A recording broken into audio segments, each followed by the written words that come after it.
Hey, I'm Anderson Cooper. As a parent, you want to make sure that your child knows how to deal with bullying when they see it happening. And chances are they want to help, but they don't really know how. Teach them that the best thing to do is calmly walk away, find a teacher or other adult, and speak up. And do your part. Be that adult they can talk to and trust will listen. Join me to help stop bullying. Go to stopbullying.gov to find out more.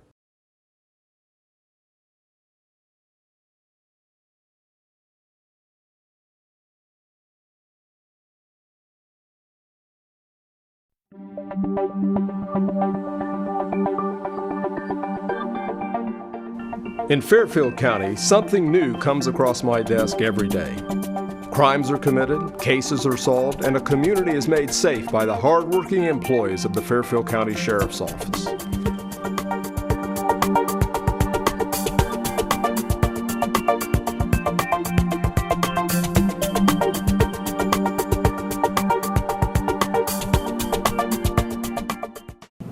Welcome to This Week with Sheriff Dave Phelan, a weekly program here on LSN Television. We're also carried by a number of the radio affiliates here in Lancaster. Do appreciate you, the viewers and listeners that join us each and every week. This program is actually produced at Fairfield Christian Academy. Appreciate the students and all the good job they do week after week. Our executive producer, Kelly Roberts, behind the scene, lines the guests up, does a lot of things behind the camera each and every week. We have a guest here, Mike Tussey, the chief of the Baltimore Police Department. Glad to have you back. Well, thanks, Sheriff. Nice to be back. And before airtime, we were talking, the last time you were here has been about a year ago. And that is amazing. Hard to believe. Yeah, we thought 6 months, 5 months, but here it's been a year. So lots of great things to talk about. So how's everything going in Baltimore? Good. Busy as usual. A lot of things we're trying to clean up from this earlier in the year. You know, we had a large event involving some identity thefts that we were fortunate enough to get the FBI involved. We worked pretty extensively with them, so that's kind of coming together. We've had a couple of scams that have been going on here, and we've been fortunate to get ahead of those so that we haven't had a lot of victims.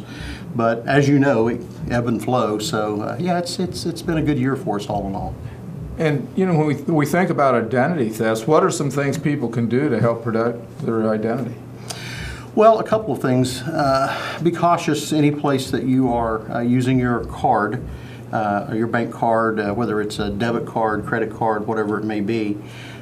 If it's a unfamiliar retailer, for example, check out how they are taking the information. Look for anything that looks unusual. If you're scanning or swiping your card, there are tools out there today that the bad guys use that allow them to recover your data and then use that data at a later date to compromise your credit. You know, and I think many times when people are buying things online or they're buying things through different venues, and you're giving all that information, your credit card information to people, you don't have a clue sometimes. Well, and that's another thing too, is we are coming into that time of year where, the mailbox, you open it and it's full of all these little catalogs, all these, what my wife calls the goodie catalogs. And some of those are very reputable companies that have been around for years and years and years. But every now and then, we'll get those that I've never heard of before. And they'll say, well, if you establish an account with us, you save on your shipping, you do whatever. But when you begin to look at the information that they want, it gets pretty involved. Some of the security questions they ask would be security questions that you may use on a daily basis. So clearly it's something that you want to watch. Yeah, and I don't think there's probably maybe a month that goes by that we don't have some kind of call into the sheriff's office where there's been even some phone solicitation where they want someone called representing themselves as part of the sheriff's office to help with the canine, to help with bulletproof vests, you name it. So we hear that all the time. And we get the same thing. The last one that we had that had any traction was a group that called in and they were calling people locally and claiming to be affiliated with the school. That they were putting together some sort of a fundraiser. It was going to go to buy new band uniforms, and there was no such company, nor was there any such program going on involving the school. So sometimes the best thing to do, and these guys can be very high pressure, but sometimes the best thing to do is say, you know what, I donate directly to the school and just hang the phone up. Right. Well, Baltimore, Ohio, what a great place to raise a family, and I know as the chief there, you've done just a terrific job. Thank you. Over the last 9 years, is it? Almost. Yeah. Wow, 9 years, and your career actually started in late 70s, 78. Mm-hmm. And so, tell us a little bit about your career. Well, I started out as a volunteer officer in a little town, people local here may know, Junction City, and was there for a very short period of time, and then was hired full-time at New Lexington and worked for the city over there for a couple of years. Spent some time with the Fairfield County Sheriff's Office back in the day, so I'm kind of an alumni, I guess. And then from there to Lancaster, was at Lancaster for 7 years, and had an opportunity to go back into the Columbus metro area at Westerville, and was up there almost 21 years before I retired, and quite honestly thought that I was hanging the gun up and was done. And you know, we live in Baltimore. Was approached by some people that said, hey, they have a need and we think you could help, and 9 years later, you know, I'm still there. Wow. And you know, I think that really, when I think of Baltimore, I think it's really kind of it takes you back in some ways to days gone by, where you know, neighbors knew the neighbors, and you do a lot of community policing and do a lot of those kind of things that many times we don't see today in some larger metropolitan areas. Well, and that's very true. You know, we've last year we started a block watch program, and you know, as with anything new, it took a little time for people to buy into that, to understand exactly what it encompassed.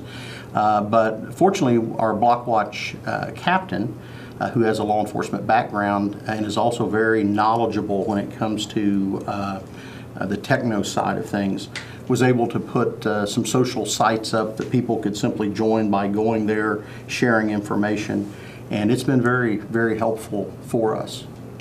And I know, in addition to your responsibilities as chief, you're an instructor over Columbus State, there in Columbus. I've been there since, well, actually, I guess 92 was the first classroom that I taught in, and taught pretty extensively there when I was at Westerville.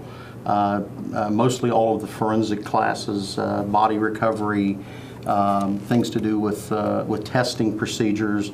And then from that, segued into teaching in their police academy that they have.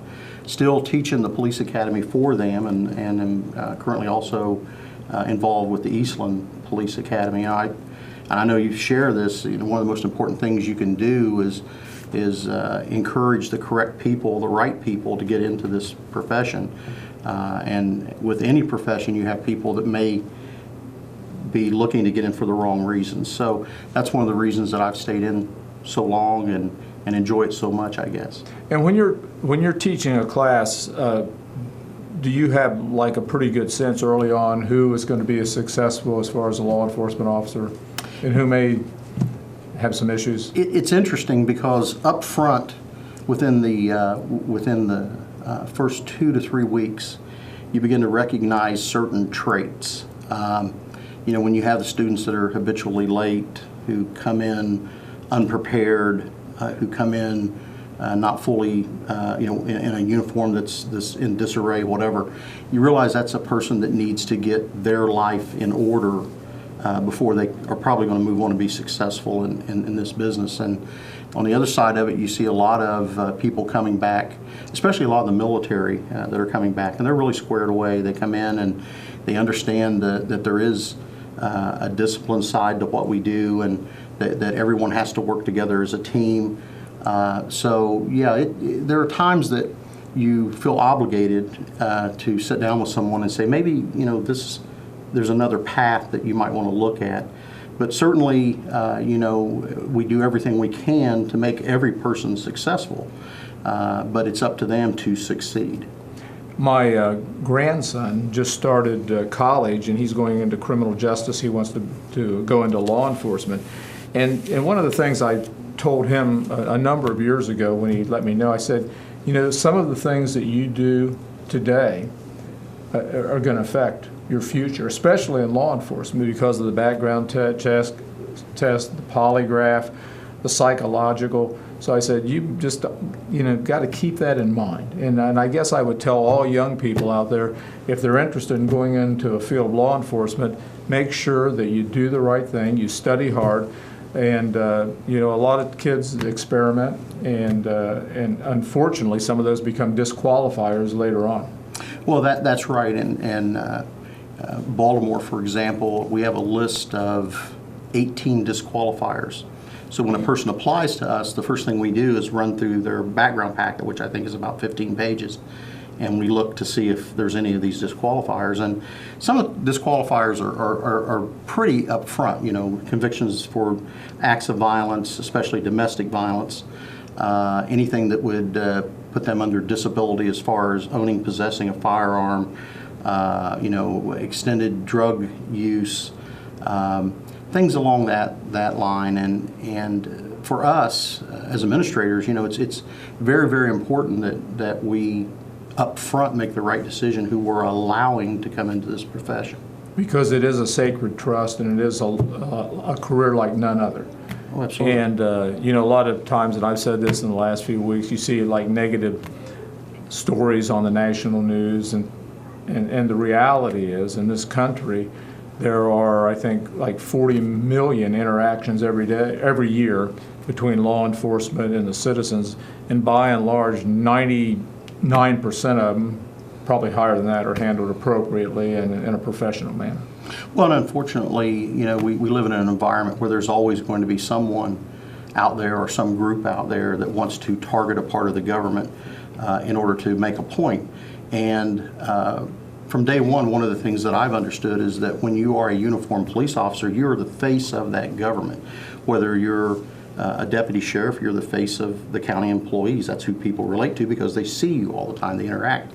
If you're a municipal police officer, again, it's the same thing. So a lot of times I think these groups focus on the police in general in an attempt to diminish the good that the police departments do, and indeed the local government or the county governments do. Yeah, and I saw on the national news last night, actually, this has really been a dangerous year for police officers. When they compare 13 and 14 to this year, I mean, we are way up on police officer deaths, especially the ambush type of deaths. Well, and obviously you saw the incident that occurred in Texas, right. And it's one of those things that, and back to the new officers, we really have to ingrain in them that they have to be, for a better word, on their game from the minute they are coming to work to the minute that they are safe at home. Because there are a lot of people out there who would do you harm simply because you're in uniform. There's a lot of these attacks, there's really no rhyme nor reason. It's not in the commission of a crime. It's just the opportunity arose for someone to attack a police officer. Right. We're just about out of time. I'd like to have you back next week. And I know you're an expert when it comes to internet safety, cyberbullying. I know you do a lot of work with the youth. And so I'd like to have you back next week, talk about that, and just the time's just flown. It has. Chief Mike Tussey, Baltimore Police Chief here in Fairfield County. I do appreciate him taking time out of his schedule. Well, the clock on the wall says we're just about out of time. Do appreciate you, the viewers and listeners that join us each and every week. And again, special thanks to the students here at Fairfield Christian Academy that put this program together. Behind the scene, Kelly Roberts, the executive producer that lines the guests up, the questions, and does a host of different things to make this program possible. Until next week, same time, same place. Buckle up if you're driving. God bless, and we'll see you right here next week.